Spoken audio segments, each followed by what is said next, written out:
СЈО со денови молчи за распишаниот оглас за нови 30 вработувања во оваа институција, која е партиска испостава на СДС.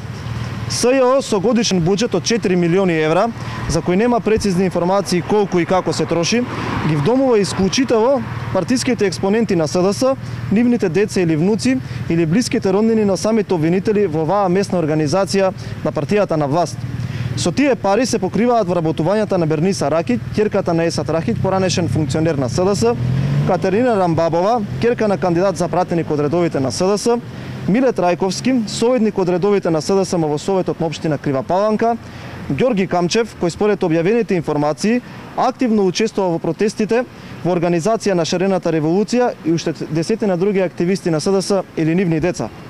Впрочем, изминатиот период, јавноста зборуваше дека во СЈО се вдомија и Елена Јосифовска, ќерка на една од обвинителките на СЈО, а вработен и Владимир Миладиновски, дел од нејзиното семејство. Вработување добија Љупчо Чучурски од Берово, роднина на обвинителот Гаврил Бубевски, Борче Трајковски, познат како Боки Бургија, близок до СДС, па дури и Ѓорги Делиџаков од Гевгелија, студент по економски науки, но што е поважно, внук на шефицата на оваа институција Катица Јанева. Ова е вистината. Парите безмилосно и неодговорно се трошат на манипулативни обвиненија и задоволување на непотистички страсти. Уште колку внуци, ќерки, роднини и партиски војници треба да влезат со новиот оглас од 30 лица што го распиша СЈО? Дали роднинските или партиските врски се основниот критериум или се мери нивната политичка активност изминатиот период?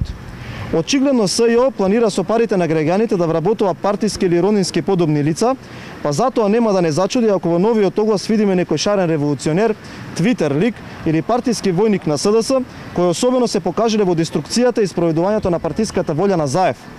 Едно е сигурно. И овие 30 лица, како и претходните, ќе имаат за задача да конструираат обвиненија под диктат од партијата. Овие 30 лица ќе работат на уцрнување на партиските функционери на ВМРО ДПМН без никакви правни аргументи со цел да ја дефокусираат јавноста од антидржавната и штетна политика на Зоран Заев.